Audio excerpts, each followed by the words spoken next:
রিমঝিম কোমায় আছে। মাথার পেছন দিকটায় খুব তীব্র আঘাতের ফলে ওদিকের সব নিউরন বন্ধ হয়ে গেছে। সে সব কিছু দেখতে পারবে, শুনতে পারবে, কিন্তু কোনো কিছু বলতে পারবে না, নড়াচড়াও করতে পারবে না। রিমঝিমের পুরো পরিবার ভেঙে পড়েছে। নীল গিয়েছিল হাসপাতালে, কিন্তু সে কারোর সাথে দেখা করতে পারেনি। রিমঝিমের এই অবস্থার জন্য নীলই দায়ী। তাকে কেউ দু চোখের পাথায় দেখতে চায় না। রিমঝিমের বাবা নীলের বিরুদ্ধে কেস করতে চেয়েছিল, কিন্তু রিমঝিমের চাচা বোঝালেন বড়লোক ফ্যামিলির সন্তান, কেস টেস করে এত দূর আগাতে পারবো না।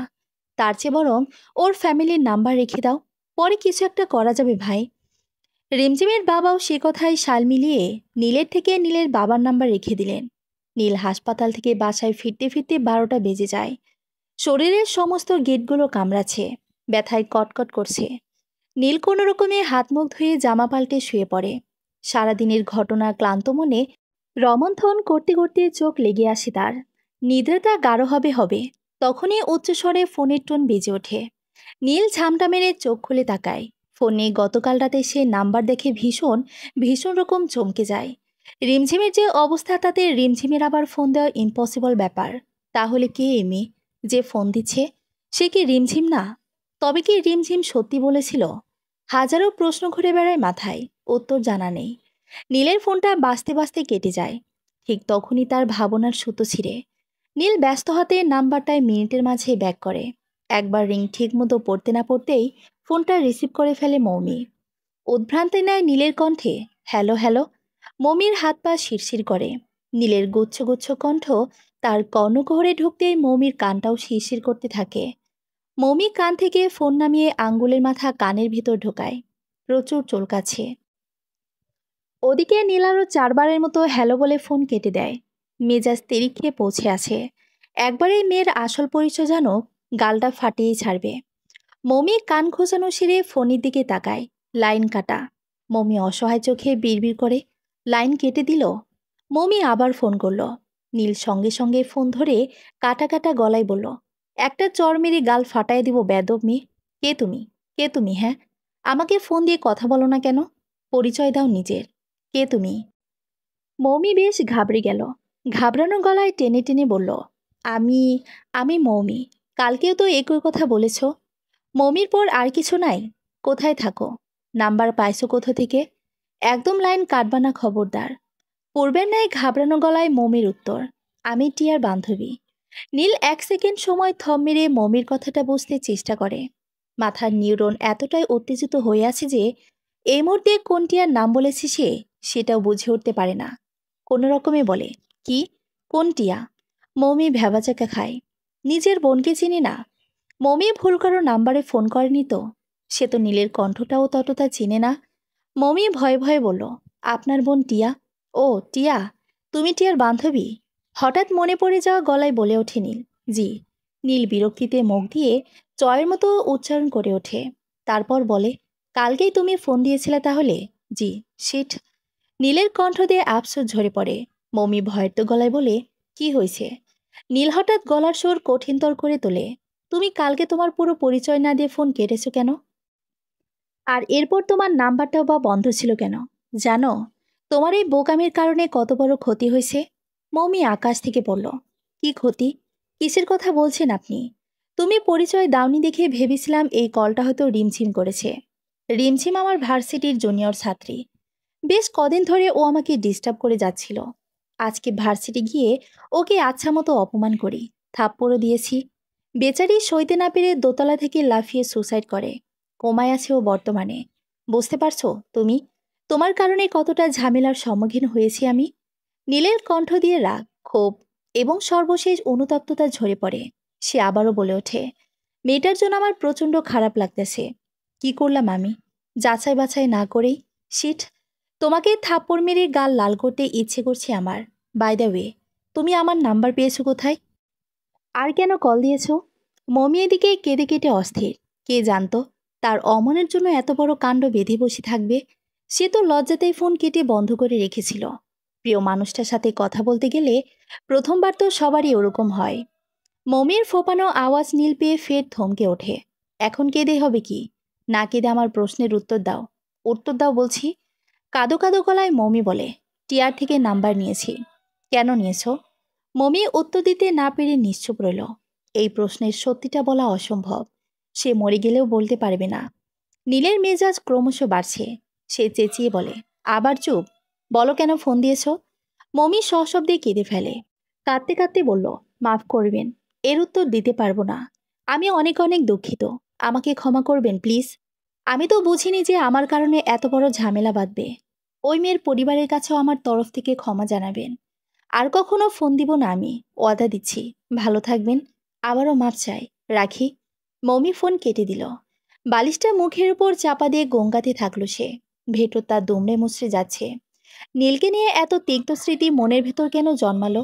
নীল পাথরের মতো দাঁড়িয়ে রইল, মেজাজ তুঙ্গে। কতক্ষণ একভাবে দাঁড়িয়ে থেকে বারান্দায় পা রাখে। পকেট থেকে ধীর হাতে সিগারেট আর দিয়াশলাই বের করে। নিজের ভেতর এক নাম না জানা যুদ্ধ বয়ে যাচ্ছে। সেই যুদ্ধ কমাতে নিকোটিনের চেয়ে দরকারি কিছুই নয়। পুরো ক্লাসে একটিবারের জন্য মনোযোগ দিতে পারল না মমি, সেই সাথে টিয়াও। দুজনেই উসখুস করতে করতে ক্লাস শেষ করলো। টিয়ার ভয়ে হাত পা বরফ হয়ে আছে। নীল ভাইয়া এবার গ্রামে আসলে তার পিঠের ছাল তুলবে, এটা নিশ্চিত।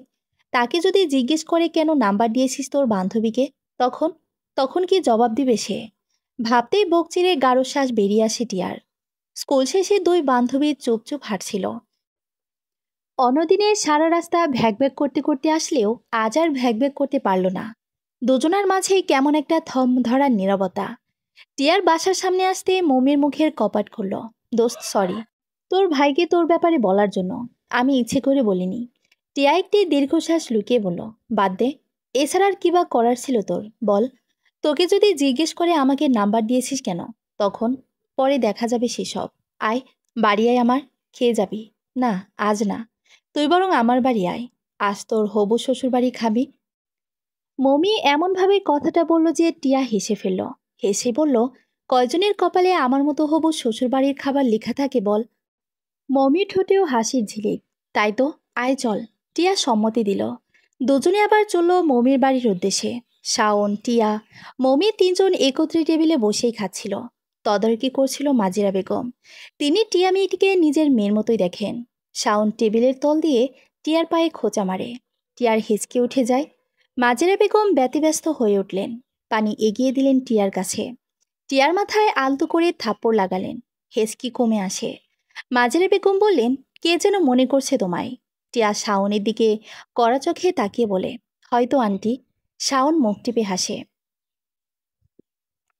ভাতের থালায় আঙ্গুল নাড়াতে নাড়াতে বলে, কেমন পড়াশোনা চলছে তোমাদের টিয়া? শাওনের গলায় ভারী কি ভাব। টিয়া কপট রাগী গলায় বলে, জি ভাইয়া, ভালো। টিয়ার মুখ থেকে ভাইয়া ডাক শুনে মমি হেসে কুটি কুটি। তা দেখে টিয়া মমির দিকে আগুন চোখে তাকায়। মমি থেমে যায়, কিন্তু তখনও ঠোঁটের কোণায় হাসির ঝলক। শাওন ফের বলে, তোমাদের ওপরের ক্লাসে ওর মেয়েটা আছে না, কি যেন নাম? হ্যাঁ, গুলশান। গুলশানের নাম্বারটা তুমি এনে দিও তো টিয়া। ও আমার কাছে কিছু নোটস চাইছিল, ওগুলো সব কালেক্ট করে রাখছি আমি। টিয়া বোম হয়ে আছে ফুলে। কোনো রকমে ভাত খাওয়া শেষ করলো। শাওন ফিরতি আর কিছু বলার সাহস পেল না। টিয়া যে প্রচুর ফুলেছে সেটা তার চেহারাতে স্পষ্ট বোঝা যাচ্ছে। আবার কিছু বললে না, মায়ের চোটে পিঠের ছাল খোয়াতে হয়। রিমঝিমের বাবা মোস্তাক হাসান নীলের বাবা আব্দুল হকের কাছে ফোন করেন। তাকে নীলের কর্মকাণ্ডের ব্যাপারে সব অবগত করার জন্য বললেন, আমি আপনার ছেলের নামে কেস করব। তার জন্য আজ আমার মেয়ের এই অবস্থা। রিমঝিমের তিনজন বান্ধবীও সাক্ষী দিতে প্রস্তুত এই বিষয়ে। আপনার ছেলেকে আমি জেলের ভাত খাওয়াবো। আব্দুল হক প্রথমে প্রচুর ঘাবড়ে গেলেন। তারপর ঠান্ডা হয়ে মাথায় হাত রাখলেন। কি করলো এটা নীল? কোমায় থাকা আর মৃত অবস্থা একই তো। নীলের নামে ডাইরেক্ট মার্ডার কেস হবে। তার ছেলেকে হাতে হ্যান্ডকাপ পরিয়ে পুলিশের দল নিয়ে যাবে, টর্চার করবে, আদালতে সবার সামনে ফাঁসির রায় শোনাবে। ভাবতেই আব্দুল হকের মাথা ঝিমঝিম করে উঠল।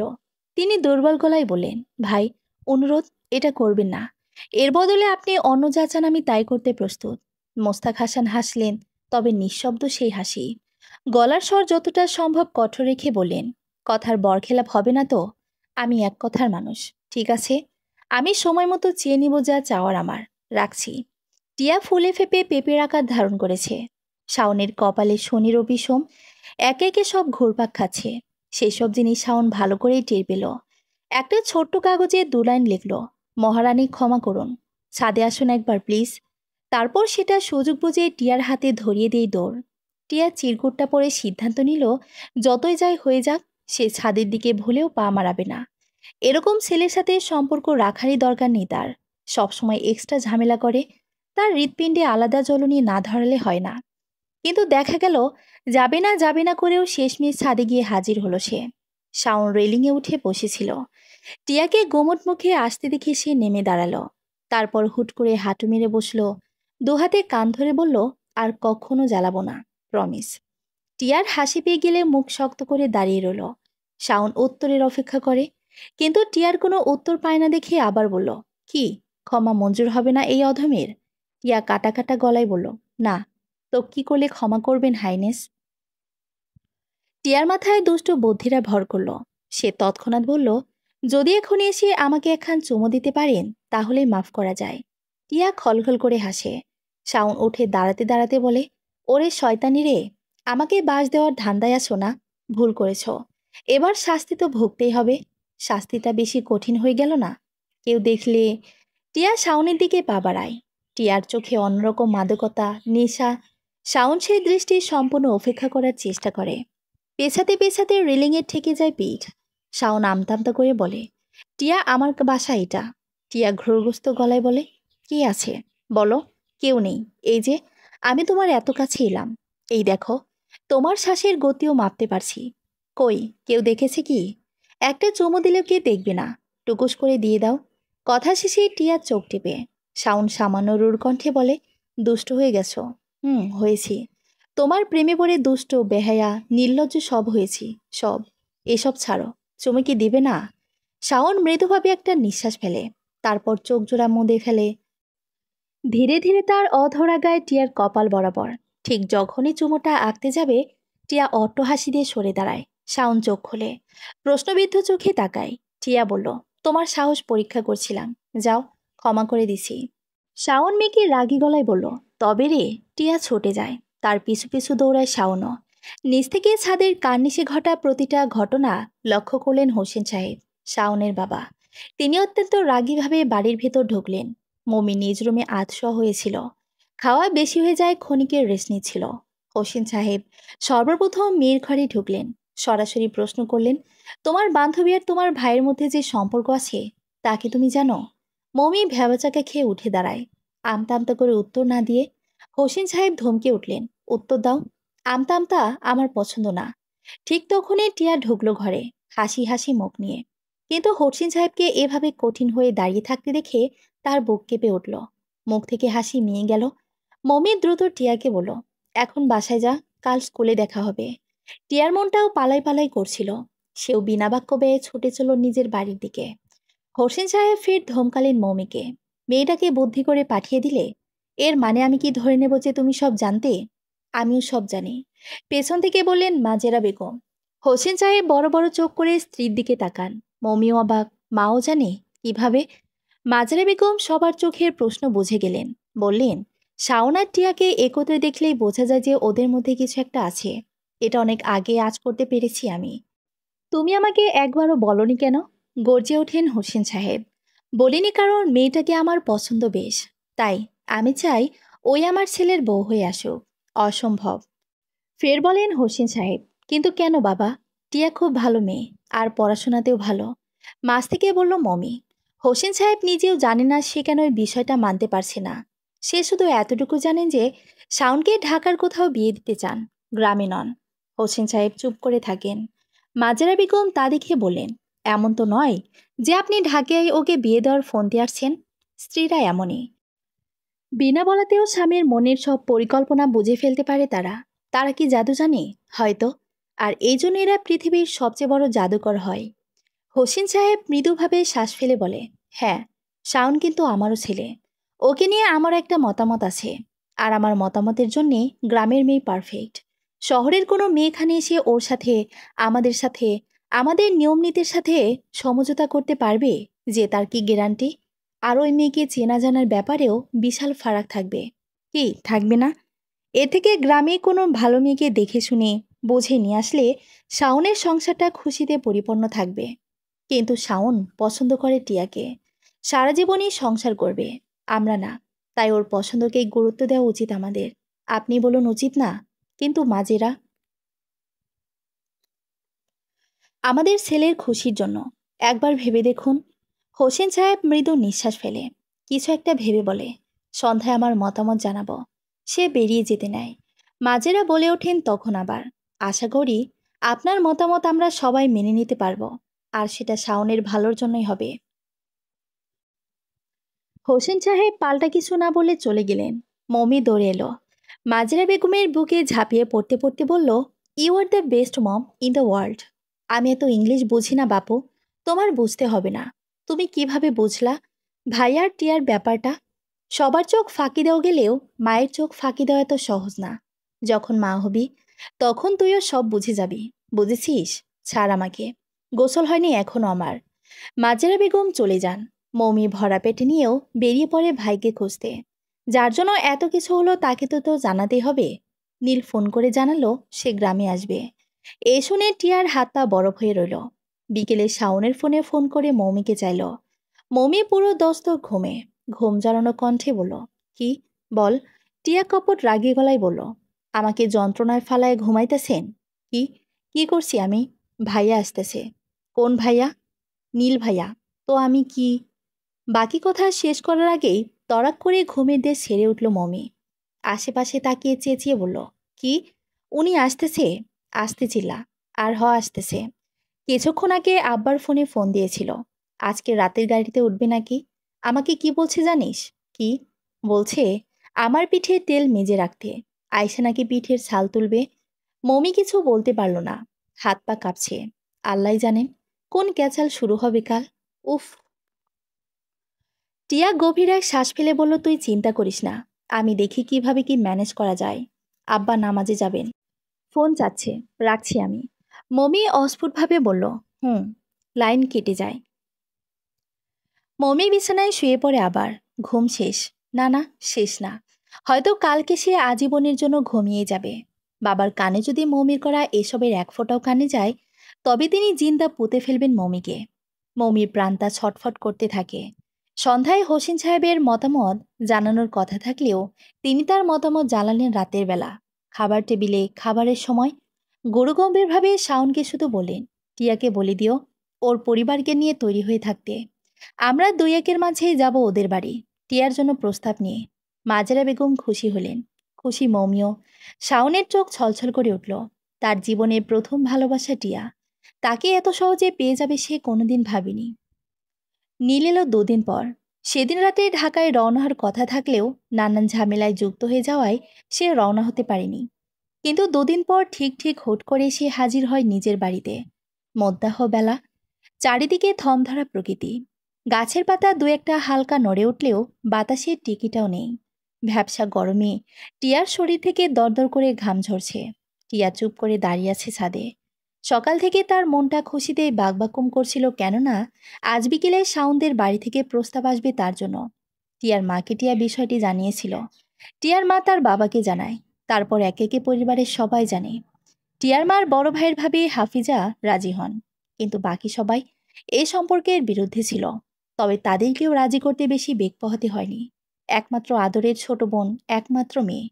টিয়ার কান্নামাখা চেহারার কাছে সবার জেদ ফিকে হয়ে পড়ে। অতপর সবাই রাজি হলেন।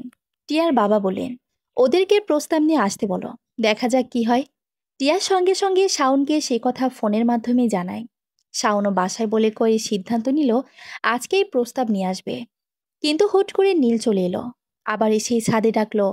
নীলের কর্মে টিয়ার বাগবাকুমন শুকিয়ে আমসিপানা ধারণ করেছে।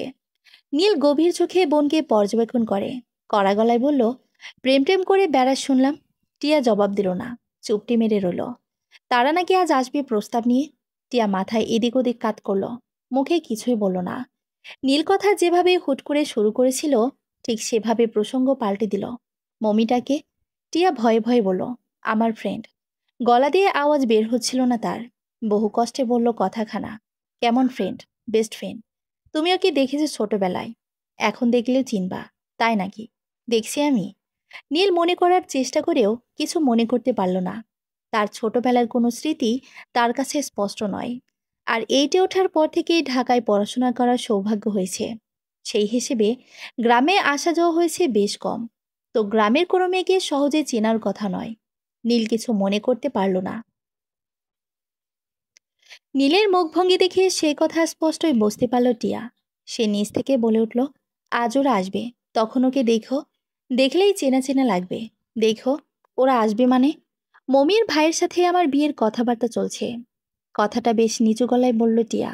সাধারণত মেয়েরা তাদের বিয়ের ব্যাপারে বা প্রেমের ব্যাপারে পরিবারের সদস্যের কাছে বলতে লজ্জা পায়। আর যদি সেই সদস্য হয় পুরুষ, তাহলে লজ্জার মাত্রা অত্যধিক হয়। টিয়াও এই আচরণের ব্যতিক্রম নয়। তার চেহারা ইতিমধ্যে লজ্জায় লাল হয়ে উঠেছে। নীল চকিত গলায় বলল, ওরকম একটা বেদব মেয়ের ভাইয়ের সাথে বিয়ের কথাবার্তা চলছে, এসবের মানেটা কি? এই, তুই কি ওর ভাইয়ের সাথেই প্রেম করছিস? টিয়া হ্যাঁ বা না কিছুই বলল না, চুপ করে রইল। নীল উত্তেজিত হলো খানিকটা। কি বলছিস না কেন? উত্তর দে। বোবা হয়ে থাকবি না, পিঠে মটকা ফাটাবো। ও বেদব মেয়ে না ভাইয়া, একটু জোর দিয়ে বলল কথাটা। ও, অন্যের ভাইকে রাত বিরেতে কল করে আর সে খুব শুদ্ধ মেয়ে, ভালো কথা। তুই নাকি আমার নাম্বার দিয়েছিস, তোর কাহিনীটা কি বল দেখি। নিজে ওর ভাইয়ের গলা ঝুলতে যাচ্ছিস আর ওকে আমার গলায় ঝোলাতে চাইছিস নাকি? এই মা, না ভাইয়া, এমন কিছুই না। তবে কেমন কিছু? ভাইয়া, ও আমাকে কি? ধৈর্যহীন গলা নীলের। টিয়া মৃদু নিঃশ্বাস ফেলে ভাবে, সত্য বলা ছাড়া উপায় নাই। মিথ্যে বাহানায় ভুলিয়ে রাখার ছাত্র ভাই নয়, উল্টো মার খাওয়ার সম্ভাবনা 100-তে 100। টিয়া ধীর কণ্ঠে বলে, ভাইয়া, ও তোমাকে পছন্দ করে, এই জন্যে। টিয়া ভেবেছিল একটা বিকট চিৎকার করে উঠবে নীল, কিন্তু নীল সেরকম কিছুই করল না। বরং ভাবনার চাইতেও বেশি নীরব হয়ে রইল মিনিট 2। টিয়া গভীর আগ্রহী চোখে নীলের মুখের দেখে তার ড্যাব ড্যাব চক্ষুনা মেলে দাঁড়িয়ে রইল। যখনই নীল মুখ তুলে তাকালো, টিয়া দ্রুত তার চোখ সরিয়ে নিল। নীল তীক্ষ্ণ দৃষ্টিতেই তাকায়। কি, আমাকে দেখছিল? আমতা আমতা করে টিয়া বলে, না, কিছু না ভাইয়া। আচ্ছা, মেয়েটার বয়স কত রে? টিয়া চকিতে মুখ তুলে ভাইয়ের দিকে তাকায়, বিস্ময় নিয়ে বলে, আমার সমান। নীল টিয়ার বিস্ময় দেখে মৃদু হাসল, তবে সেই হাসি গোপনে রইল। টিয়ার বিস্ময়কর চোখ জোড়ার পানে তাকিয়ে বলল, তুই কি ওই ছেলেটাকে খুব পছন্দ করিস? টিয়ার মুখ আচমকা লজ্জায় নুয়ে পড়ে। চোখ তুলে তাকাতে পারছে না সে ভাইয়ের দিকে। নীল বুঝতে পারল সে খুবই অপ্রাসঙ্গিক একটা কথা বলে ফেলেছে। এমনটা বলা উচিত হয়নি। ইস, মেয়েটা লজ্জায় যেভাবে মাথা নত করে রেখেছে, একটু পর ঘাড়টায় না ছিঁড়ে পড়ে যায়। নীল বলল, যদি উত্তর হয় যাওয়ার সময় একটা গোলাপ পাতা ছিঁড়ে সঙ্গে করে নিয়ে যা, আর যদি না হয় তাহলে পাতা ছিঁড়ার দরকার নেই। টিয়া নিচে নামার সময় একটা গোলাপ গাছের একটা পাতা ছিঁড়ে নিয়ে চলে গেল। নীল তার উত্তর পেয়ে গেল। কেন জানি মৌমি নামক মেয়েটাকে তার শাস্তি দিতে ইচ্ছে করছে না আর। টিয়া তার একমাত্র বোন এবং অতি আদরের বোন। টিয়ার এতটুকু কষ্ট সে সইতে পারবে না, কোনো দিনও না। শাওনের বাড়ি থেকে শাওন, ওর বাবা, শাওনের নানা আর মমি এলো। তখন দুপুর বিকেলের পথে গড়াচ্ছে। বাহিরে তপ্ত রোদ থাকলেও রোদের তেজ নরম। এমন রোদ মানুষকে অশান্তির বদলে প্রশান্তি দেয় বেশি। শাওন যেন নৌশা, একদম বিয়ে করে নিয়ে যেতে এসেছে, এমন একটা লজ্জাভাব তার মধ্যে। সোফায় বসার পর থেকে এমনভাবে মাথা নিচু করে রেখেছে, তা দেখে মমি হেসে কোটি কোটি।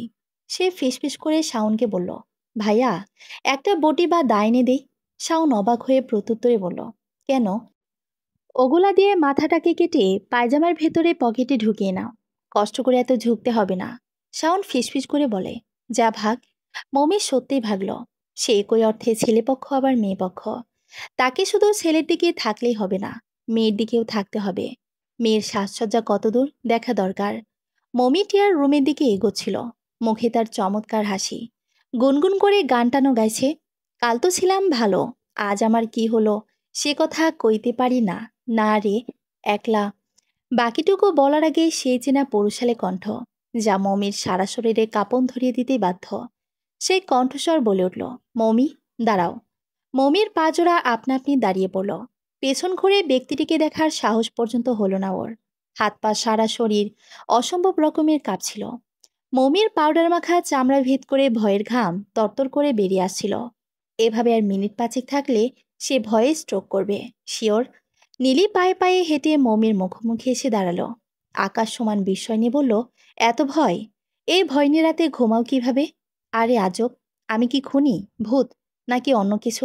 কুল, আমি তোমাকে বকবো না, ইনফ্যাক্ট কিছু বলবো না। এখনো কাঁপছো তুমি? হা হা হা। এই ভয় নিয়ে আবার আমার সাথে প্রেম করতে চাও? তখনই, ঠিক তখনই মমির প্রচণ্ড ঘাম দিল। সেই এক ঘামে যেন শরীরের সমস্ত ঘাম বেরিয়ে গেল। তারপর তারপর শরীরে কাঁপাকাঁপি থামল। হুট করে চোখে মুখে ভর করলো একগাদা স্নিগ্ধতা। ওনার আঁচলের এক মাথা আঙ্গুলি নিয়ে পেঁচাতে থাকে আপন মনে। পাশেই দেওয়ালে শরীরের অনেকখানি তার ছেড়ে দিল। কথা বলছো না যে? নীলের গলার স্বর পেয়ে আবার একটু কাঁপলেও নিজেকে সামলে নিল। গলা দিয়ে আওয়াজ আসতে চাইছে না, তবুও টেনে টুনে বলল, কি কি বলবো? ও মা, তুমি দেখি তোতলাচ্ছ। হা হা হা। ডাকাতের মতো হো হো শব্দ তুলে হাসতে থাকো নীল। ভাবটা এমন, তার সাথে মমির কিছুই হয়নি। মমি বিমুগ্ধ হয়ে সে হাসি দেখতে থাকে। কে বলবে এই ছেলেটাই ফোনে কতই না কড়া কড়া কথা বলেছে মমি। সেসব কথা হঠাৎ করে মনে পড়ে যায় মমির। মুখ হয়ে যায় গম্ভীর। চোখে আচমকা কোথা থেকে একরাশ পানি কলকল করে ভরে এলো। মমি প্রায় কেঁদেই ফেলবে। সে তাড়া লাগানো গলায় বলল, ভাইয়া আমি যাই। মমি ভৌদর। নীলের হাসির মাত্রা বাড়ে। মেয়েটা ভীষণ অদ্ভুত। পরশের সাথে বিয়ে 3 বছর কেটে গেছে। মমির শ্বশুরবাড়ির লোকেরা ওকে আর আগের মতো করে ভালোবাসে না। ওকে দুচোখে সইতেও পারে না। একমাত্র পরশের জন্য ওকে সহ্য করতে হয়। আর এইসবের জন্য দায়ী হিয়া, মমি আর পরশের একমাত্র মেয়ে। অবশ্য পরশ তার নকল বাবা, আসল বাবা তো নীল। এই বিষয়ে মমির শ্বশুরবাড়ির সবাই জেনে গেছে। না জানানো ছাড়া উপায়ও ছিল না। বিয়ের 7 মাস যেতে না যেতেই মমির ডেলিভারি হয়। সবার মনে সন্দেহের বাসা বাঁধে। সেই সন্দেহের বাসা দূর করতেই সবাইকে সত্যিটা বলে দেয় ওরা। পরশ এটাও জানে সে বাবা হতে পারবে না কখনো। তার জীবনে তো স্ত্রীর আশাই ছিল না। সেখানে স্ত্রী সহ একটা বাচ্চাও পেয়েছে, হোক অন্যের সন্তান। গায়ে তো আর লেখা নেই নিজের প্রীতি পরিচয় তাকে বড় করলে সে তার সন্তান হয়ে যাবে। আর রইল ভালোবাসা, তা তো অফুরন্ত রয়েছে হিয়ার জন্য। ইদানিং পরশের শরীর ভালোর দিকে যায় না। প্রায় সবসময় মাথা ধরা, বমি, মাথা ঘোরা, চোখের ব্যথা ইত্যাদি নানা উপসর্গে দিন কাটতে হচ্ছে। মমি হাজারবার করে অনুরোধ করেছে একবার ডাক্তারের কাছে যাওয়ার জন্য, টেস্ট করানোর জন্য। কিন্তু পরশের এক কথা, আমার কিচ্ছু হয়নি, যাওয়ার প্রয়োজন নেই। মমিও নাছরবান্দা। সে পরশকে হাসপাতালে পাঠিয়ে ছাড়বে। ছোট্ট হিয়াকে কাছে ডেকে নিয়ে ফিসফিস করে বলে, আম্মু, আমি যেমনটা বলবো তেমনটাই বলবে, ঠিক আছে? বাবা যদি জিজ্ঞেস করে আম্মু খেয়েছি কিনা, তাহলে বলবে যে খায়নি, ওকে? হিয়ার বয়স ছোট হলে বুঝ বড়দের মতন। ঝুঁটি মাথা নাড়িয়ে দুদিকে বাচ্চা গলায় বলল, আত্মা। পরশ ঘুম থেকে উঠেছে সবে। মাথার ব্যথায় টনটন করছে। ইচ্ছে করছে কিছু একটা দিয়ে ঠাস করে ফাটিয়ে দিক মাথাটা। ধরা মাথা নিয়ে ডাইনিং এলো। পরশের মা টেবিলে বসে বসে কিছু একটা পড়ছিলেন। পরশ এক নজর সেদিকে তাক করে বারান্দার দিকে এগোলো। এই সময়টায় হিয়া বারান্দাতেই থাকে। অজস্র খেলনা তার। সেই খেলনায় তার খেলার একমাত্র সাথী। কেননা বাবা আর মা বাদে অন্য কেউই তার সাথে খেলে না। ভালো মতন দুটো কথা পর্যন্ত বলে না। এসব অবশ্যই হিয়া তার গায়ে মাখায় না। তার কাছে পৃথিবী মানে তার বাবা আর মা। এই দুজন মানুষ থাকলেই তার চলবে। অন্য কোনো কিছুর প্রয়োজন নেই। পরশ বারান্দার দরজায় কিনারে এসে দাঁড়ায়। মিষ্টি করে ডাকে, হিয়া মা। হিয়া বিদ্যুৎ বেগে মুখ ঘুরে তাকায়। বাবার চেহারা দেখা মাত্রই ভেতর থেকে একটা হাসি উছলে পড়তে চাইছিল। কিন্তু হিয়া সেই হাসি আটকে রাখে। এইটুকুন বয়সেও একদম পাক্কা অভিনেত্রী ন্যায় মুখ থমথমে করে। গলায় বিষণ্ণ ভাব আনে। ছোট্ট করে বলে, হুঁ। পরশ ব্যস্ত পায়ে বারান্দায় পা রাখে। হিয়ার বিছানো ছোট্ট পাটিতাতেই বসে। পাশেই সাজানো পুতুলের ঘরটার দিকে এক নজর তাকিয়ে থেকে উদ্বিগ্ন নিয়ে বলে, কি হয়েছে আমার হিয়া মায়ের? মন খারাপ? হিয়া মাথা দোলায়। অর্থাৎ তার মন খারাপ। পরশ পূর্বের গলায় আবার জিজ্ঞেস করে, কেন কেন কেন? মা তকাল থেকে কিত্তু খায়নি। ভারী ভনিতা করে বলল হিয়া। পরশ বিড়বিড় করল, খায়নি? কেন খায়নি? মুখে বলল, এই জন্য আমার ছোট্ট সোনার মন খারাপ? ওহো, আমি এক্ষুনি মাকে বকে দেব। একদম মন খারাপ করে না সোনা। এদিকে আসো, পাপা আদর দিক গেলে। না, আগে মাকে খাওয়াও। তালপল আদল করলো। পরশ মুচকি হাসে। হিয়ার ছোট্ট মুখখানা ছুঁয়ে দিয়ে বলে, এক্ষুনি মাকে বকতে যাচ্ছি, জাস্ট ওয়েট। মমি বারান্দার দরজাতেই এমনভাবে দাঁড়িয়েছিল যেন পরশ তাকে দেখতে না পায়। যখনই পরশ উঠবে, ঠিক তার আগ দিয়েই মমির রান্নাঘরের দিকে দৌড় লাগায়। নিজের উচ্ছল চেহারাটায় ক্লান্ত ক্লান্ত ভাবে নিয়ে দেয়ালে ঠেস দিয়ে দাঁড়িয়ে থাকে। পরশ দ্রুত পায়ে হেঁটে এসে রান্নাঘরে ঢোকে। তুমি নাকি সকালে খাওনি? পরশের প্রশ্ন। কে বলল? হিয়া। খাইনি। কেন, কি হয়েছে? কেউ কিছু বলেছে? কেউ কিছু বললেও আমি খাওয়া অফ রাখি না কখনো। তাহলে এখন খাওয়া অফ রাখছো কেন? কারণ আমার কথা একজন শুনছে না। তার উপর মেজাজটা প্রচুর চটে আছে। সে যতক্ষণ না আমার কথা শুনবে আমি খাবো না। পরশ অবাক গলায় বলল, কে? কে কথা শুনছে না তোমার? সরু চোখে মৌমি তাকায়, বলে, তুমি। তুমি ছাড়া আর কে? আমি? পরশ প্রচুর অবাক হয়। আমি আবার কি না শুনলাম? মমি দু কদম এগিয়ে আসে, পরশের মুখোমুখি দাঁড়িয়ে কোমরে হাত গুজে। কদিন যাবৎ ডাক্তার দেখাতে বলছি। হুঁ, শুনছো একবারও? ও, এই ব্যাপার। হ্যাঁ, এই ব্যাপার। মমি গলায় কাঠিন্য যোগ করেছিল কড়াভাবে, কয়েকটা কথা পরশকে শোনানোর জন্য। তার আগেই পরশ নিজে থেকে বলল, আসলে একবার যাওয়া দরকার ডাক্তারের কাছে। ভাবছি আজকে একবার যাব। মমির চেহারা থেকে সমস্ত কাঠিন্য সরে গেল। পরশের আরো কাছে এসে সে পরশের কপালে হাত রাখে। উদ্বিগ্ন নিয়ে বলে, বেশি খারাপ লাগছে? হুম। ইদানিং মাথা ব্যথাটা একটু বেশি। একবার দেখাতেই হয়। প্যারাসিটামল বা না পাই তো যাচ্ছে না এই ব্যথা। মমি পরশের দুই বাহু চেপে ধরে বলল, নাস্তাটা করে চলে যাও তাহলে, দেরি করো না। আমি নাস্তা দিচ্ছি। মমি নাস্তা বাড়ার জন্য উদ্যত হয়। পরশ মমির হাত ধরে টান দেয় পেছন থেকে। মমি ঘুরে তাকায়, প্রশ্ন করে, কি? একা আমার জন্য নাস্তা বাড়তে হবে না, নিজের জন্য বাড়ো, একসাথে খাবো। মমি 1 মিনিট স্তব্ধ হয়ে থাকে। সে তো খেয়ে নিয়েছে আগে। শুধু পরশকে ডাক্তারের কাছে যাওয়ার জন্য রাজি করানোর জন্য সে বলেছে সে খায়নি। হিয়াকে দিয়েও এই মিথ্যে কথা বলিয়েছে। অথচ লোকটা তার কত খেয়াল রাখে। পরশ মৌমিকে এভাবে তাকিয়ে থাকতে দেখে প্রশ্ন করল, কি? এভাবে তাকিয়ে কি দেখছো? মৌমির চোখ জলে ভরে এসে গেল। হঠাৎ সে দ্রুত অন্যদিকে ঘুরে তাকায়। মাথা নাড়িয়ে মেয়ে আসা গলায় বলে, না, কিছু না। অতীত। কথা পাকাপাকি হয়। ছোটরা আবেগের বশে যে কোনো ভুল করে ফেলার আগে ধর্মীয় বিধান অনুসারে বিয়ে দেওয়াটাই উত্তম। এতে সম্মানটাও থাকবে সমাজে। সিদ্ধান্ত নেওয়া হলো, 3 মাস পর মমি টিয়ার স্কুলের এক্সাম শেষ হলে দুই পরিবার মিলে ছোটখাটোভাবে একটা অনুষ্ঠানের মাধ্যমে শাওন টিয়ার আকত ছেড়ে ফেলবে। তারপর টিয়া যখন আরো বড় হবে তখন ধুম করে মেয়ে তুলে দিবেন। এই সিদ্ধান্তে সবাই রাজি। ততদিনে শাওনও নিজের পায়ে দাঁড়াতে পারবে বলে মনে করে সবাই।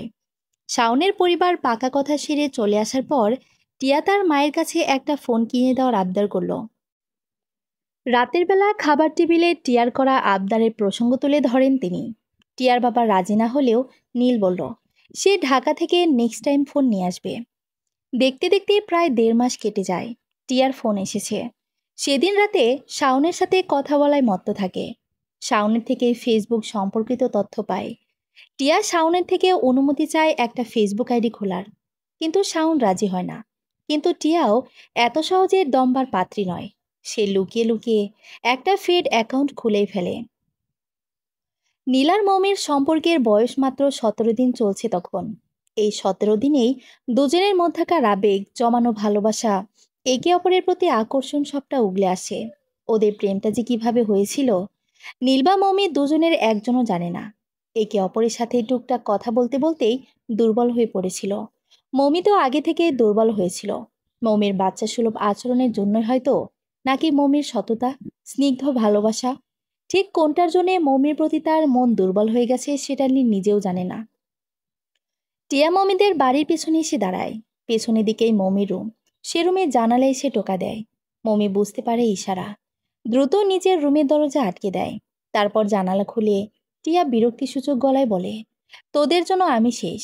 আমাকে চিঠিম্যান বানিয়ে দিলে। মমি ইনোসেন্ট ভাবে হাসে।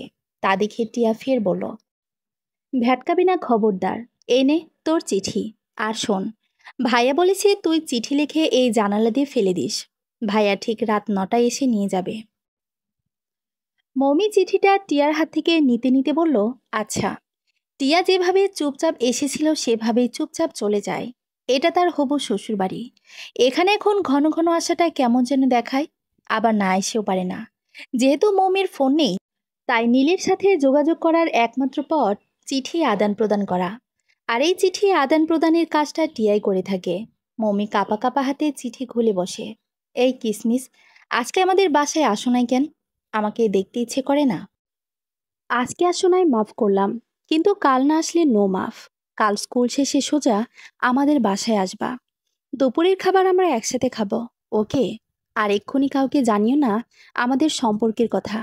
আগে টিয়ার বিয়েটা হয়ে যাক, তারপর আমরা আমাদের সম্পর্কে সবাইকে জানাবো।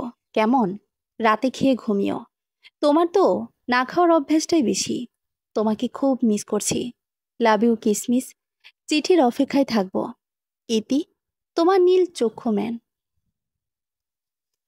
মমি হেসে অস্থির। এ কেমন চিঠি! প্রেমে পড়ার পর প্রতিটা মুহূর্তই অসাধারণ, অতুলনীয়। মমি খাতা খুলে, তারও একখানা চিঠি লেখা দরকার এবার। ডিয়ার নীলচক্ষু ম্যান, তোমার কথাই সই। এই মুহূর্তে পরিবারকে তোমার আমার সম্পর্কের কথা জানানোর ইচ্ছা থাকলেও এখন আর জানাবো না। আগে ভাইয়ার একটা হিত হয়ে যাক, তারপর আমি থিতু হব নে। আজকে তোমাদের বাসায় জানি একটা বিশেষ কারণে। কারণটা হলো, আমি দেখতে চেয়েছিলাম আমাকে একদিন না দেখলে কেমন লাগে তোমার। সেই দেখাটা শেষ। আমাকে না দেখা ছাড়া তুমি তো ছটফট করতে করতে মরে যাবা। ভালোভাবে টের পাচ্ছি তা। কথা দিলাম, কাল আমাদের দুপুরের খাবার একসাথে হবে। এবার খুশি তো? আচ্ছা নীল, একটা প্রশ্ন করি। দেখো কিভাবে কি হয়ে গেল। তোমাকে যে আমি কত ভয় পাইতাম, সেই আমি তোমাকে এখন দুই আনার ভয়টাও পাই না। হা হা হা। তোমার সাথে আমার কোনো সম্পর্ক তৈরি হওয়া একটা আকাশ কুসুম কল্পনা ছিল আমার কাছে, অথচ সেটা বাস্তব হয়েছে। মাঝে মাঝে ভাবি কিভাবে এমন হলো, কিন্তু ভেবে আর কুলাতে পারি না। আচ্ছা, ওই মেয়েটা কি সুস্থ হয়েছে এখন? কি জানি নাম, রিমঝিম টাইপ কিছু। ওকে এখনো কোমায় আছে নাকি সুস্থ আছে? মেয়েটা সুস্থ হলে আমাকে বলিও। একবার সরি বলা উচিত আমার। আমার কারণে ওর জীবনটা বিপন্ন হয়ে গেল। রাতে খেয়ে নিব, তুমিও খেয়ে নিও। আরেকটা ছোট্ট ফোনে দ্রুত ব্যবস্থা করো। এই চিঠি চিঠি আর ভালো লাগে না। তোমার কণ্ঠস্বর শোনার জন্য সবসময় আমার আত্মা ছটফট ছটফট করে। ইতি, তোমার কিসমিস। চিঠি পড়া শেষ হতেই কাগজটাকে নীল নিজের বুকের মধ্যে শক্ত করে চেপে ধরে। এই মেয়েটাকে সে তার মনের অজান্তে খুব ভালোবেসে ফেলেছে। একে বলা অসম্ভব, একে ছাড়া বাঁচাও অসম্ভব।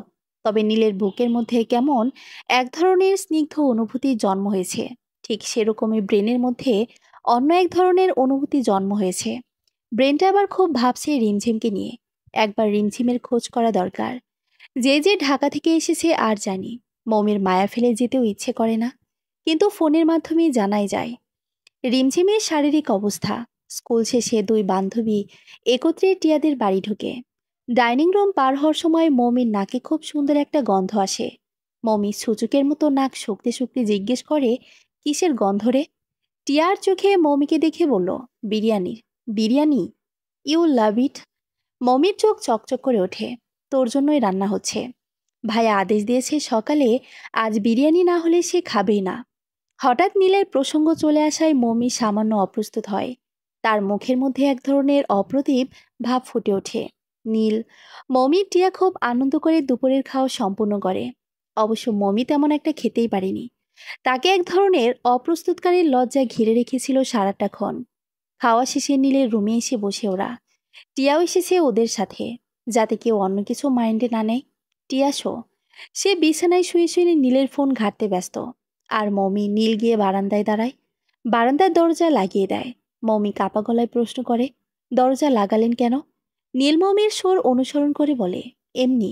মমি হেসে ফেলে। নীল এক ভ্রু উঁচে বলে, চিঠি লেখার সময় তুমি আর সামনাসামনি আপনি, এ কেমন সম্বোধন করার স্টাইল? মমি বেখাপ্পা হাসে। কিছু বলার আগে নীল ফের বলে, আমাকে তুমি করে বলবা, বুঝছো? কতবার বোঝাবো তোমাকে সেটা? মমি মাথা নাড়িয়ে বলল, আচ্ছা, আস্তে আস্তে প্র্যাকটিস হয়ে যাবে। একটা ফোন আনছি, আজ নিয়ে যাবা। ফোনটায় সিম আছে, ওটা একমাত্র তোমার কাছে রাখবা। আর শোনো, কেউ যেন না জানে, ওকে? এখন থেকে আর চিঠি লিখতে হবে না, ফোনের মাধ্যমে যোগাযোগ করতে পারবো। মমি খুশি গলায় বলল, যখন ইচ্ছা তোমার গলার স্বর শুনতে পারবো। পারবা। মমি বাচ্চাদের মতো দুহাতে তালি দিয়ে বলে ওঠে, ইয়ে, কত মজা হবে। খুব ধন্যবাদ। নীল একটুক্ষণ থম খায়। পর মুহূর্তে মমির নাক এক হাত দিয়ে চেপে ধরে বলে, বাচ্চা মেয়ে আমার। এইটুকুন একটা কথা, 3 শব্দের বাক্য, বাচ্চা মেয়ে আমার। এ কথাটাই মমি কাঁদ, তার বুকের হার্টবিট মিস হয়। চোখ বড় বড় করে কোটর থেকে বেরিয়ে আসতে নেয়। তারপর এক অবিচ্ছিন্ন লজ্জায় সারা শরীর লজ্জিত হয়ে ওঠে, কাঁপতে শুরু করে। প্রসঙ্গ পাল্টাতে মমি হুট করে বলে, এই মেয়েটার কি খবর? নীল বুঝতে পারল কোন মেয়েটা, তাই আর জিজ্ঞেস করলো না কে সে। সোজাসুজি উত্তর দিল, এখনো ঘুমাই। আমি কালকে আমার এক ফ্রেন্ডের মাধ্যমে খবর আনাইছি। ও। হঠাৎ মমির মন খারাপ হয়ে গেল, বিষণ্ণ ছেয়ে গেল চোখে মুখে নাকে। আমার জন্য এত কিছু হলো, মেয়েটার জীবনটাই নষ্ট করে দিলাম। শিট। যতবার ভাবি ততবার খারাপ লাগে। তোমাকে ভাবতে বলেছি কি? শুধু শুধু কেন ভাবো? না ভেবে থাকা যায়? এই অপরাধবোধ থেকে কবে যে মুক্তি পাবো? নীলমমির দুকাত ধরে বলল, শোনো, তোমার ফল্ট নেই, তাই অপরাধবোধও নেই। এটা একটা অ্যাক্সিডেন্ট জাস্ট। ওর কপালে এটা হওয়ার ছিল তাই হয়েছে। এখানে তুমি আমি জাস্ট উছিলা একটা। বুঝতে পারছে তো আমার কথা? মমি মাথা দুলায় নীরবভাবে। নীল বুঝল তার বোঝানোতে কাজ হবে না। মমি ধরে নিয়েছে সে রিমঝিমের অবস্থার পেছনের একমাত্র কারণ। নীলের বুক চিরে একটা দীর্ঘশ্বাস বেরিয়ে আসে। কিভাবে যে মেয়েটাকে বোঝাবে সেটা ঠিক বুঝতে পারছে না সে। মমি বিকেল হতে চলে গিয়েছে নিজের বাসায়। মমি চলে যাওয়ার পর টিয়া অনেকক্ষণ অবধি ঘুমিয়েছে। শাওনের ফোন কলে তার ঘুম ভাঙে। ঘুম জড়ানো গলায় ফোন কানে নিয়ে বলে, বলো, এখনো ঘুমাচ্ছ? শাওনের গলায় বিস্ময় ভাব ঝরে পড়ে। উঠবা না? হুম। আচ্ছা, উঠে ফ্রেশ হয়ে তারপর ফোন দিও। রাখি আমি। হুম। শাওন মৃদুভাবে নিঃশ্বাস ছেড়ে ফোন কাটে। মেয়েটা গভীর ঘুমে আচ্ছন্ন। এত দ্রুত ঘুম ছেড়ে উঠবে কিনা সন্দেহ। কিন্তু টিয়া সত্যি সত্যি তখন ঘুম ছেড়ে উঠে বসে, ফ্রেশ হয়ে আসে। কালকে গণিত পরীক্ষা আছে, ক্লাস টেস্ট। সে তার জন্য প্রস্তুতি নিতে হবে। টিয়া হাত মুখ ধোয়ার পরেও হাই তুলছিল। সে কোনো রকমে এসে টেবিলে বসে। পড়ার জন্য অনেক ট্রাই করছে, বাট মাথায় ঢুকছে না কিচ্ছু। তাই টিয়া ভাবে কিছুক্ষণ ফোন টিপে মুড ফ্রেশ করো, দেন পড়া যাবে। যেই ভাবা সেই কাজ। টিয়া বিছানায় হেলান দিয়ে শোয়। একবার ভাবে শাওনকে ফোন করবে, কিন্তু না। তা না করে টিয়া তার ফেক অ্যাকাউন্টে ঢোকে। অনেকের সাথে ফেসবুকে ফ্রেন্ডশিপ হয়েছে তার। তারা প্রায়শই মেসেজ করে টিয়াকে। টিয়াও জবাব দেয়। টিয়া নিউজ ফিড ঘাঁটছিল। হঠাৎ করে রিকোয়েস্ট মেসেজ আসে। টিয়া মেসেজটা ওপেন করে। সেখানে লেখা, হাই। টিয়া পাল্টা জবাবে লিখল, হ্যালো। সঙ্গে সঙ্গে ওই লোকটা রিপ্লাই করলো, কেমন আছেন? অপরিচিত হওয়া সত্ত্বেও টিয়া রিপ্লাই করতে থাকে, ভালো।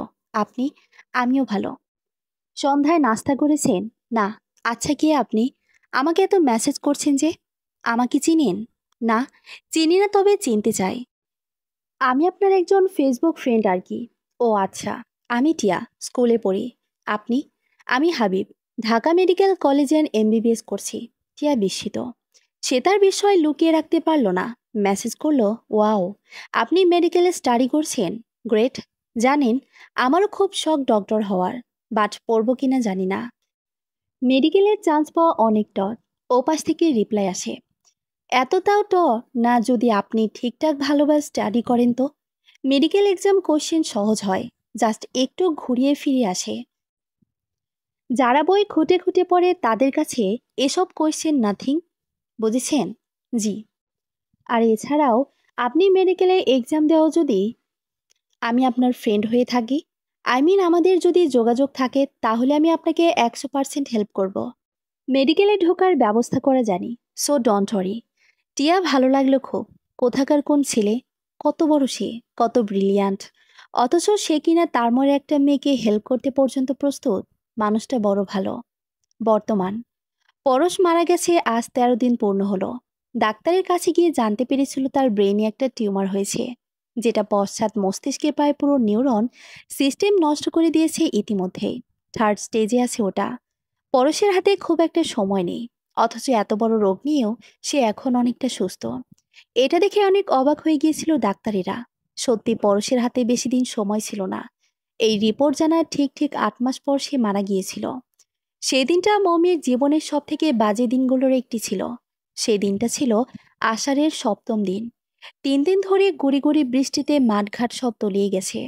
হিয়া ছাদে খেলতে গিয়ে শ্যাওলায় পিছলে পড়ে হাঁটুর অনেকখানি জায়গা ছিলে ফেলেছে। সে ছাদে শুয়ে শুয়ে সে কি কান্না! মমি নিজের রুমে ছিল। বিষণ্ণ মনে পরশের মাথায় জলপটি দিয়ে দিচ্ছিল। পরশের মাথায় খুব ব্যথা হচ্ছিল। ডাক্তার দিদাও ওষুধেও কাজ হচ্ছিল না।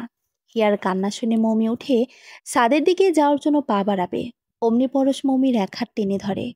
মমি কিছু বুঝে ওঠার আগেই মমিকে নিচু করিয়ে তার কপালে খুব শক্ত করে চুমু খায়। মমির মাথায় পরব স্নেহের হাত বুলিয়ে দেয়। দুর্বল গলায় বলে, তোমাকে খুব ভালোবাসি মমি। মমিও পাল্টা জবাবে ভালোবাসি বলেছিল। তারপর মেয়েকে আনতে যায়। হিয়ার হাঁটুতে স্যাবলন ক্রিম লাগিয়ে পরশের রুমে আসে আবার। ততক্ষণে পরশের রুহ তাকে ছেড়ে চলে গিয়েছে না ফেরার দেশে। মমি পরশের বুকের উপর নিজের হাত আস্তে আস্তে কেঁদেছিল। না, শোনেনি পরশ। মমির মাথার উপর থাকা তার একমাত্র গার্জিয়ান বিনা নোটিশে মমিকে চির বিদায় জানিয়েছিল। দিন গড়িয়ে চলেছে। শাওন আর টিয়ার সম্পর্ক আগের মতো নেই। একে অপরকে চাওয়ার ইচ্ছা, আকাঙ্ক্ষা আগের মতো নেই। শাওনের তরফ থেকে আগের মতোই আসে, শুধু টিয়ার তরফ থেকে নেই। কেন নেই শাওন জানে না। কয়েকদিন ধরে টিয়াকে ফোন করলে ঠিকঠাক ফোন তুলছে না, নিজ থেকে কল দিচ্ছে না।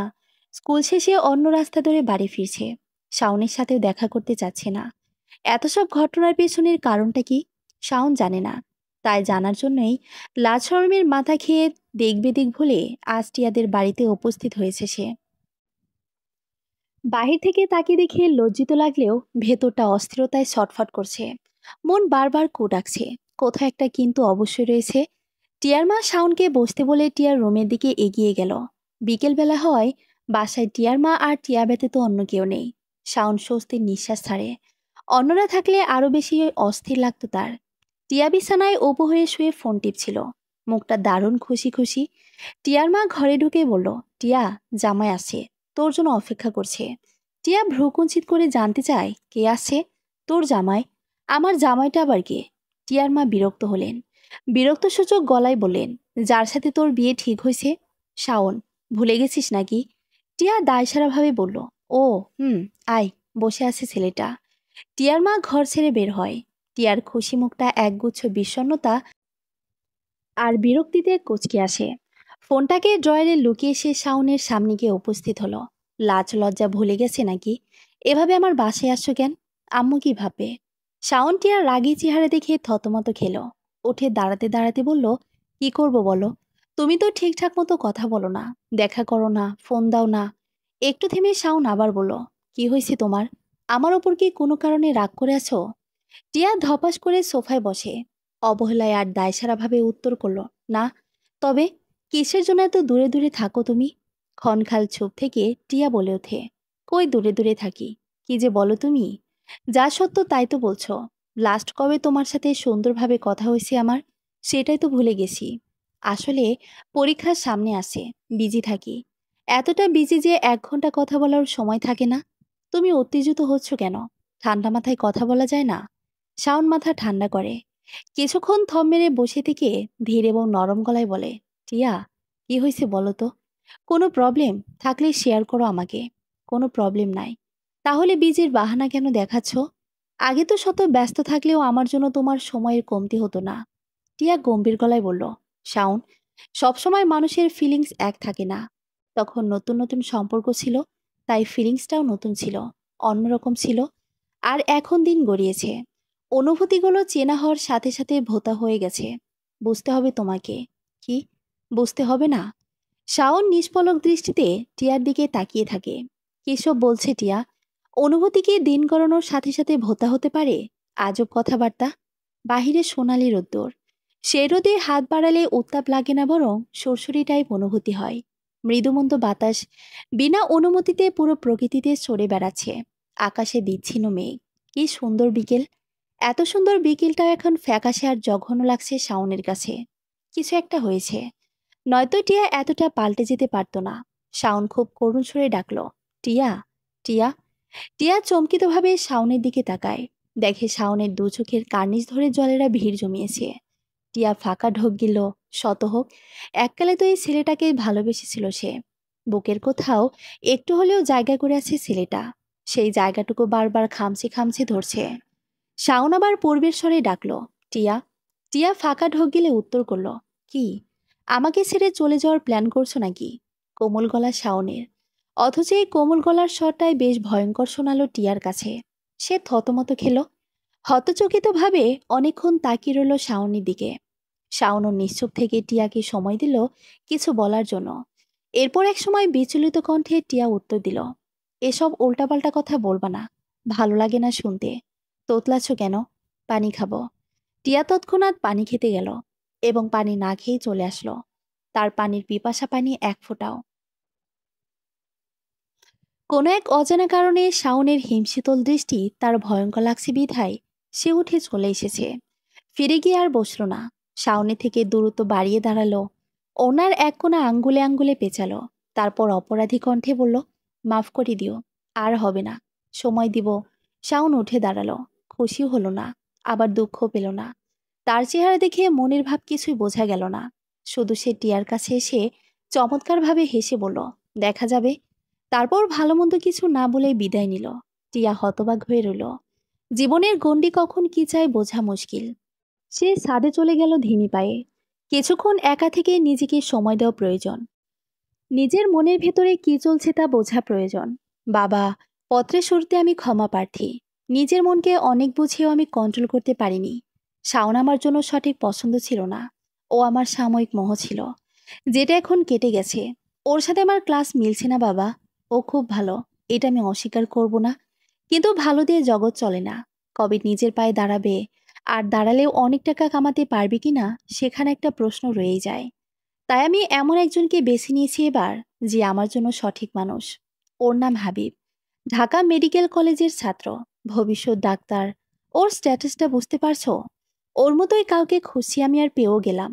হাবিবের বাসা থেকে ওর বিয়ের চাপ দিচ্ছে। তারা খুব ভালো মেয়ে পেয়েছে, খুব বড়লোক ওরা, আমাদের চেয়েও বেশি বড়লোক। হাবিব আমার কথা ওর পরিবারকে জানিয়েছে, কিন্তু ওরা মানছে না। তাই আমি আর হাবিব পালিয়ে যেতে বাধ্য হচ্ছি। যদি তোমাকে ওর কথা বলি তুমি মানবে না, আর মানলেও আমার বিয়েটা এখন দিবে না। কিন্তু আমাদের এখনই বিয়ে করার প্রয়োজন, নয়তো ওকে চিরতরে হারাবো আমি। ক্ষমা করে দিও বাবা। যদি কোনোদিন সাহস হয় তাহলে ওকে সমেত ফিরে আসবো তোমার কাছে। ভালো থেকো বাবা। শাওনকে জানিয়ে দিও, ও যেন আমায় ক্ষমা করে দেয়। এটি, টিয়া। আব্দুল হকের রকচটা ভাবটা কমে শূন্যের কোঠায় নেমে গেছে। শান্ত হয়ে গেছেন তিনি, একদম শান্ত। সকালে ঘুম থেকে উঠে পেপার হাতে দুপুর পর্যন্ত বারান্দায় বসে থাকেন। এক কাপ চা ছাড়া এক ফোঁটা পানিও মুখে তোলেন না। দুপুরের পর খেয়ে দিয়ে বাহিরে বের হন। কই যান, কই থাকেন কেউ জানে না। ফিরে আসে একদম রাতে। আজ 3 দিন হলো ওনার এই অবস্থা। আর 3 দিন আগে টিয়া হাবিব নামের ছেলেটার সাথে পালিয়ে গেছে। টিয়ার 3 ভাই অনেক খুঁজেছে, খুঁজেছে শাওনও, কেউ পায়নি। শাওনের দিনরাত এক সমান এখন। কোথা থেকে কি হয়ে গেল এখনো ভাবতে পারছে না সে। জীবনের সব থেকে বেশি ভালোবেসেছিল যারে, সে এভাবে হারিয়ে যাবে সময়ের স্রোতে, কল্পনাও করেনি কোনোদিন। শাওনের বাবা প্রচুর মাতামাতি করেছেন এই বিষয় নিয়ে। তিনি একমাত্র ছেলের মুখের দিকে তাকিয়ে রাজি হয়েছিলেন, কিন্তু মনের দিক থেকে এই মেয়ে নিয়ে সন্তুষ্ট ছিলেন না। হলো তো এবার, মেয়ের আসল রূপখানা বেরিয়ে গেল। নীলার আগের মতো কথা বলে না মমির সাথে। নীলের ধারণা মমি সব জানত। হাবিবের সাথে সম্পর্ক, হাবিবের সাথে পালিয়ে যাওয়ার ব্যাপারটা, সবকিছু সম্বন্ধেই জানত সে। জেনেও কেন বলেনি, কেন বলল না মমি? শাওনও মমি সম্পূর্ণভাবে ভুল বুঝেছে। অথচ মমিকে এতবার বলেছে সে সব সম্পর্কে কিছু জানতো না। টিয়া তাকে কিছুই জানানি হাবিবের ব্যাপারে। সে কেন জেনে শুনে তার ভাইয়ের জীবন নষ্ট করবে? কেউ বিশ্বাস করছে না তার কথা। মাজেরা বেগমও না। নিস্তব্ধ রাত। একটা বস্তিতে আশ্রয় নিয়েছে টিয়া, হাবিব। বাড়িটা হাবিবের বন্ধুর বাড়ি। ভাগ্যক্রমে হাবিবের বন্ধুর বাবা মা কয়েকদিনের জন্য গ্রামে গিয়েছে বিধায় ওদের রক্ষে হলো। দুদিন এখানে থাকলেও হাবিবের সাথে বিবাহ বন্ধনে এখনো আবদ্ধ হতে পারেনি। টিয়া যথেষ্ট টাকা, গহনা নিয়ে এসেছে আসার সময়।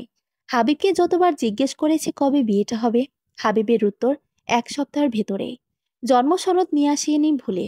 এখন নতুন করে ইমার্জেন্সি ভাবে বানাতে দিছি। ওটা হাতে আসলেই কাজে অফিসে গিয়ে রেজিস্ট্রি করে ফেলবো আমরা। টিয়া হাবিবের কথা বোকার মতো বিশ্বাস করে নিয়েছে। তবে হ্যাঁ, হাবিব যতবার টিয়ার কাছাকাছি আসতে চেয়েছে, টিয়া একবারও রাজি হয়নি। তার একটাই কথা, বিয়ের আগে এসব কিছু হবে না, কিছু না। হাবিব বাসায় ফিরে আসে। সন্ধ্যার পর কোথায় জানি গিয়েছিল। টিয়া হাবিবের পথ চেয়ে বসেছিল। হাবিব আসা মাত্রই শুরু হয়ে গেল তার অভিযোগ। কোথায় ছিলে তুমি? একা থাকতে আমার অনেক ভয় লাগে। তার উপর এখন রাত, বোঝো না তুমি? একা ফেলে রেখে কই গেছিলা? হাবিব উত্তর দিল না। বিরক্ত মাখানো তার চেহারায়। শার্ট খুলে বিছানায় শুয়ে পড়ল সে। টিয়া নিঃশব্দে হাবিবের পাশে এসে বসে। অসহায় গলায় বলে, আমার জন্য অনেক কষ্ট সহ্য করতেছ না? তোমার তো এভাবে থেকে খেয়ে অভ্যাস নাই। আমি বুঝি গো, বিয়েটা হয়ে যা।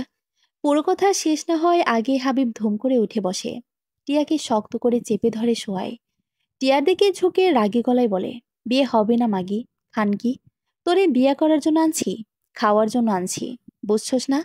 আজ কয়দিন ধরে তোর নাটক দেখতেছি, আর সহ্য হয় না। এমন খাসা মাল সামনে থাকতে নিজেরে থামাতে পারে কোন পোলা? ওই, তোরা কই? আয় ভেতরে আয়। টিয়া বিস্ফোরিত নয়নে চেয়ে দেখল। দরজা খুলে ৩ জন ছেলে ঢুকল। টিয়া ভয়ার্তক স্বরে বলে ওঠে, এসব কি বলছো হাবিব? ভালোবাসি তোমাকে, আমাকে ঠকা। বাকি কথা শেষ হয় না। হাবিব টিয়ার মুখ চেপে ধরে শক্তভাবে। বাকিরা এসে একে একে টিয়ার হাত পা বাঁধতে শুরু করে। টিয়া গঙ্গায় মোসরামুসরি করে লাভ হয় না। ৪ জন দস্যুর হাতে সে একা পেরে ওঠে না। টিয়ার চোখ বেয়ে গলগল করে পানি ঝরছে। চোখের সামনে ভেসে উঠছে শাওনের ছবিটা। প্রকৃতি এভাবে তাকে তার পাপের শাস্তি দিল।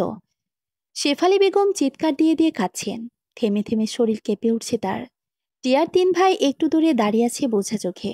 সামনে যে দৃশ্য চলছে তা দেখার সাধ্য বা ইচ্ছে কোনোটাই তাদের নাই। আব্দুল হক তার ঘরে আছেন। বের হননি খবরটি শোনার পর। এলাকার প্রায় সবাই জড়ো হয়েছে আজ টিয়াদের বাড়িতে। শাওন, মমি, মমির বাবা মাও এসেছে সাথে। কাফনের কাপড় গায়ে জড়ানো। টিয়া চির নিদ্রা দিয়েছে। বস্তির রুম থেকে ভেসে আসা গঙ্গানির শব্দ একজন বুড়ো লোকের কান অব্দি পৌঁছায়। তিনি ভয় পান। আরও অনেককে নিয়ে আসেন। সবাই রুমের সামনে জড়ো হলেও কেউ ভেতরে ঢোকার সাহস পায়নি। কেননা এই বাসার ছেলেটা রাজনীতি করে, ভীষণ ডেঞ্জারাস। তাই তারা একজোট হয়ে থানায় যায় আর পুলিশে খবর দেয়। পুলিশ এসে দরজা ভেঙে ভেতরে ঢুকলে টিয়ার গলা কাটা লাশ আর সাথে হাবিবকে পায়। হাবিব ব্যাগ গুছা ছিল। আরেকটু দেরি হলে হাবিবকেও পাওয়া যেত না। খোঁজ লাগিয়ে জানা যায় টিয়া এই গ্রামের মেয়ে। তাই বেলা ১২টার দিকে টিয়ার লাশ নিয়ে হাজির হয় পুলিশ। অতি কষ্টে মানুষের চোখ ভেঙে পানি আসে না, সে পাথর হয়ে যায়। তার সমস্ত কিছু থমকে যায় এক ঝটকায়। শাওনের অবস্থা ঠিক তাই। চেয়েও কাঁদতে পারছে না সে। বরফের মতো শক্ত হয়ে আছে হৃদয়টা। জমি দাঁড়িয়ে আছে চুপচাপ। মমির চোখের পাতা ভিজে জুবুথুবু। কেউ কি কোনোদিন কল্পনা করেছিল এমনটা হবে টিয়ার সঙ্গে? কেন টিয়া? কেন কাউকে কিছু না বলে চলে গেলি? কেন নিজের জীবন নিজেই শেষ করলি? মৌমি বিড়বিড় করে, আমাকে অন্তত একবার বলতি। আমি তো তোর খারাপ চাইতাম না। তদন্ত হয়। হাবিব জানায় টিয়াকে ধর্ষণ করার পরিকল্পনা তার ছিল। কিন্তু এসবের ব্যাপারে টিয়ার বান্ধবী মৌমিও সব জানত। সেই নাকি টিয়াকে আরো উচকে দিয়েছে এই সম্পর্ক করার জন্য, বাড়ি ছেড়ে পালানোর জন্য। পুলিশ আসে মৌমিদের বাড়ি। মৌমির নামে ওয়ারেন্ট বেরিয়েছে। তাকে গ্রেফতার করতে হবে। মমিসহ সবার মাথায় আকাশ ভেঙে পড়ে। মমির বাবা রাগে, ক্ষোভে, জিদে পুলিশের সামনে পেটাতে শুরু করেন। মমি কাঁদতে কাঁদতে বলে, বাবা, বিশ্বাস করো, আমি কিচ্ছু জানতাম না। বিশ্বাস করো বাবা। বিশ্বাস করলেন না। মমি শাওনকে উদ্দেশ্য করে বলে, ভাইয়া, আমি কিচ্ছু জানতাম না। তোমার খারাপ কেন চাইবো আমি? ও ভাইয়া, বাবাকে বুঝাও। বিশ্বাস করো ভাইয়া, আমি কিচ্ছু জানি না। শাওন অবিশ্বাস্য চোখে তাকিয়েছিল মমির দিকে। কিন্তু তার মুখ বলেছিল, তুই আমার বোন না। আমাকে ভাই বলে ডাকবি না কোনোদিন। মমির এত আহাজারি কেউ শুনেও শোনেনি। কেউ বিশ্বাস করেনি তার কথা। পুলিশরা তাকে ধরে নিয়ে যায়। ১ মাস হাজতে থেকে বের হয় সে। মাজরা বেগমের পীড়াপিড়িতে মমির বাবা মমির জামিনের ব্যবস্থা করেছিলেন। আর ওর বিরুদ্ধে শক্তপোক্ত প্রমাণ পাওয়া যায়নি কোনো। এরপরের দিনগুলো ভয়াবহ ছিল। মমি দিনের পর দিন, রাতের পর রাত নিজেকে অন্ধকার রুমে আটকে রাখত। ঠিকমতো খেত না, রুম ছেড়ে বাহির হতো না। মাজরা বেগম শত হলেও মা এই দৃশ্য সইতে পারতেন না। এই জন্য মমির বিয়ে ঠিক করে পরশের সাথে। এতে মমির বাবার সায় দিয়েছিলেন। তবে শাওন ভালো মন্দ কিছুই বলেনি। সে সত্যি সত্যি মমিকে বোন হিসেবে মানা বন্ধ করে দিয়েছিল। জেল থেকে আসার পর অনেক চেষ্টা করেও নীলের সাথে যোগাযোগ করতে পারেনি মমি। টিয়াদের বাড়িতে পা দিতেও বুক কেঁপে উঠেছিল ভয়ে। যদি তারা কিছু বলে, রিয়াক্ট করারই কথা। যেখানে নিজের বাবা মা ভাই বিশ্বাস করেনি মমির কথা, সেখানে অন্যরা কিভাবে করবে? তার কাছে যে ফোনটা ছিল সেটাও জেল থেকে আসার পর পাচ্ছে না। হয়তো ঘর গোছাতে গিয়ে কারো চোখে বিধায় সেটা ফালিয়ে দিয়েছে, নয়তো নিয়ে গেছে। কিন্তু বিয়ে ঠিক হবার খবর শোনা মাত্রই মমির মাথায় আকাশ ভেঙে পড়ে। সে গর্ভবতী। তার পেটে যে নীলের সন্তান, আজ ২.৫ মাস, মাসিক হচ্ছে না। জীবনে উড়ে আসা ঝামেলার জন্য সে এসব খেয়ালই করেনি এতদিন। কিন্তু এখন যে টনক নড়ল, যেদিন ছেলেরা পক্ষ থেকে দেখতে আসবে তার আগের রাতে। মমি চুপে চাপে নিজের রুমের জানালা দিয়ে বেরিয়ে আসে। নীলের রুমটা দোতলায়। মমি নীলদের বাড়ির পাইপ ধরে ধরে উপরে ওঠে। বাড়িতে ঢোকার সাহস তার নেই। নীল বহে শুয়েছিল, হাতে তার টিয়ার বাঁধানো ছবি। একমাত্র ভালোবাসার বোনটার এমন করুণ পরিণতি নীল এখনও মেনে নিতে পারছে না। বাড়ির সবাই মোটামুটি স্বাভাবিক হওয়ার চেষ্টা করলেও নীল মোটেও স্বাভাবিক হতে পারছে না, সব ভুলতে পারছে না। চোখ বুজলে টিয়ার মৃত প্রাণহীন মুখখানা ভেসে উঠছে চোখের পাতায়। এমন সময় জানালা দিয়ে ধপাস করে কিছু একটা পড়ার শব্দ পেয়ে নীল চমকে ওঠে। পেছন ঘুরে তাকিয়ে মমিকে দেখা মাত্রই তার চক্ষু চড়ক গাছ। ধরফরিয়ে বিছানা ছেড়ে নামতে নামতে নীল বলল, তুমি? মমি এক ছুটে নীলের মুখোমুখি এসে দাঁড়ায়। কতদিন পর, কতদিন পর চিরচেনা মুখটা চোখের সামনে। মমির চোখ পেয়ে টপ টপ করে পানি গড়িয়ে পড়ে। নীল আবার জিজ্ঞেস করে, তুমি এখানে কেন? মমি কাছে তবুও শান্ত স্বরে বলল, কাল ছেলেপক্ষ দেখতে আসবে আমায়। শুনেছি কালকে আংটি পরিয়ে রেখে যাবে। নীল ভ্রুকুঞ্চিত করে বলল, তো? মমি অবাক হয়, তো মানে? তুমি আমাকে নিয়ে পালাও নীল, আমাকে বিয়ে করে দিবে সবাই মিলে। নীল যেন মজাদার কোনো কৌতুক শুনল। ঘর কাঁপিয়ে হেসে উঠল সে। পালাবো? তোমায় নিয়ে? হ্যাঁ। জেল খেটে মাথার কি তার ছিঁড়ে গেছে সব? যে আমার বোনের এত বড় সর্বনাশ করলো, তাকে নিয়ে পালাবো আমি? মমি সেকেন্ড দুই চুপ থেকে আচমকা নীলের পা জড়িয়ে ধরে। কাঁদতে কাঁদতে বলে, বিশ্বাস করো, আমি কিচ্ছু জানতাম না।